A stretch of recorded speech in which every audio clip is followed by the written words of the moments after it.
आता बघा, work done by variable force. आता वर्क डन कोणामुळे घेणार आपण? Variable force. Work done by variable force. Force आता व्हेरिएबल. आतापर्यंत आपण काय म्हणतो? डिस्टन्स, डिस्प्लेसमेंट व्हेरी करतो. आता काय? फोर्स व्हेरिएबल का. ठीक आहे. चला, जसं की फोर्स दिलं तुम्हाला एक्स स्क्वेअर प्लस 2x+3. आपण आतापर्यंत जे पण क्वेश्चन सॉल्व्ह केले त्याच्यामध्ये काय केलं आपण आठवतंय? तेव्हा नाही एफ होता. एफ कशा टर्म्स मध्ये दिला होता तुम्हाला? टीच्या टर्म्स मध्ये होता ना. एक्स द्यायचे, त्याला टी करायचे, त्याला आपण ऍक्सेलरेट डिफरन्शिएट करून ऍक्सेलरेशन काढायचं, मग मासने मल्टिप्लाय करायचं, फोर्स काढायचं नाही. पण आता काय? एफच एक्सच्या टर्म्स मध्ये येऊन गेलाय आणि म्हटलं त्यांनी एक्सची व्हॅल्यू जी आहे ते सांगितलं मी तुम्हाला 0 to 2 घेतलं आणि फाइंड आउट काय करावं त्यांनी? वर्क डन काढायला. चला, एकदम फालतू लेवलचे क्वेश्चन असतात ते. वर्क डन काय असतं? फोर्स इंटू, मी काय म्हटलं? डीडब्ल्यू घेतला रे, फोर्स कॉन्स्टंट घेतला रे, इंटू काय म्हटलं मी? डीएक्स म्हटलं. आता काय केलं मी? इंटिग्रेट केलं. काय केलं आपण? इंटिग्रेट केलं. मी काय म्हणतो? आता लिमिट समजा. लिमिट काय म्हटलं? 0 वर्क डन होता, कम्प्लीट वर्क डन, पण डब्ल्यू पर्यंत पोहोचला.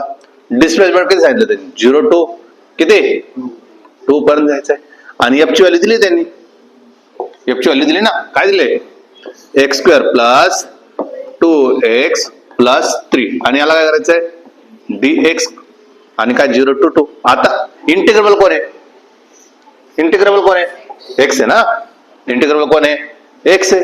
मग आता इंटिग्रेबल एक्स जर असेल तर आपण काय करतो रे? Integration of x square dx plus integration of 2x dx plus integration of 3 into dx. आणि प्रत्येकाचं लिमिट काय? 0 to 2, 0 to 2, 0 to 2. पुढचा अजून एखादा एक्झाम्पल पुढच्या घेऊ. हा, काय होईल रे मग? आपल्याला माहिती आहे integration of x raised to n dx.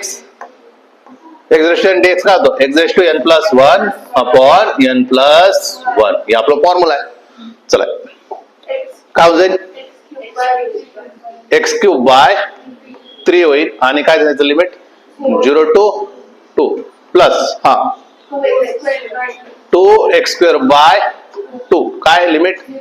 0 to 2 plus किती होऊन जाईल? 3x काय? 0 to. आता काय होऊन जाईल? 2 चा 0 टाकलं तर असे टर्म काढणार आहे, 0 जाऊन कॅन्सल होईल. मग x ची व्हॅल्यू काय टाकला पण एकदा? 2 चा क्यूब डिवाइड बाय काय? 3 प्लस हे काय होईल? 2 to गेट कॅन्सल. आता काय होईल? 2 चा स्क्वेअर प्लस 3 किती टाकायचं आपल्याला? 2. चल, काय होईल? 8/3 बनेल प्लस 4 बनेल प्लस 6 बनेल. आता डिनॉमिनेटर सेम, डिनॉमिनेटर सेम नाही, एक तर तुम्ही असे क्रॉस मल्टिप्लाय करू शकता किंवा डिनॉमिनेटर सेम.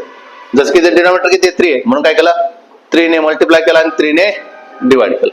इथं पण काय केलं? 3 ने मल्टिप्लाय आणि 3 ने डिवाइड. काय झालं तुमचं? डिनॉमिनेटर मध्ये किती झाला? 3 झाला, 8 झाला, 4 त्रिक 12 झालं, 6 त्रिक 18 झालं, बरोबर की नाही? हा, 12 आणि 8 20 झाला, 20 आणि 18 38 झालं, बरोबर की नाही? 38 डिवाइड बाय काय? 3.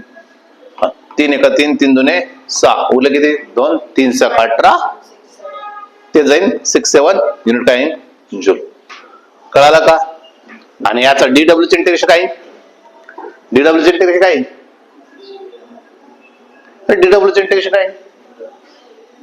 डब्ल्यू येणार आहे का पाकिस्तान मागवत नको ना? अप्पर लिमिट मायनस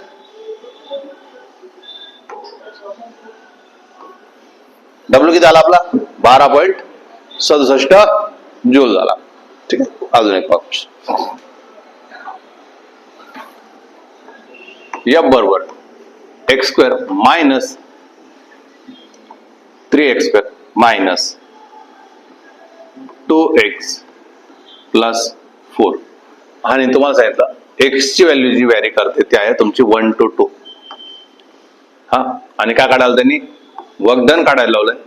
काय काढायला? Work done. चला, पटकन डीडब्ल्यू इज काय एफ इंटू डी एक्स लावला. चला एफ ची व्हॅल्यू किती 3x² minus 2x plus 4 into काय dx काय होऊन जाईल 3x³ बाय 3 होऊन जाईल मायनस 2x² बाय 2 होऊन जाईल प्लस 4x होऊन जाईल आणि लिमिट काय त्याचं मी डायरेक्ट लिहितो. चल काय त्याचं 1 to 2 आहे 1 to 2 लावला 1 to 2 लावला मग तुम्ही सेपरेट आउट करा R3 R2 to get cancel. मग काय उरलं तुमचं आता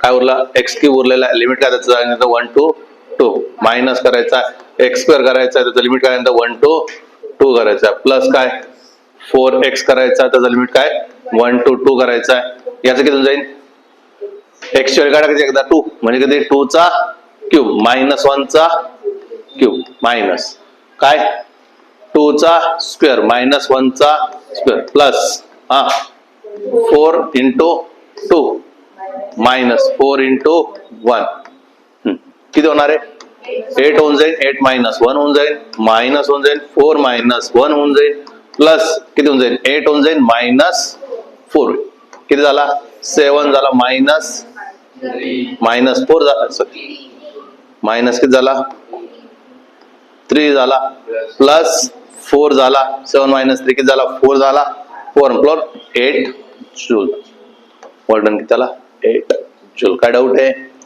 समजला सिंपल लेवलचे क्वेश्चन असतात व्हेरिएबल फोर्सने सुद्धा.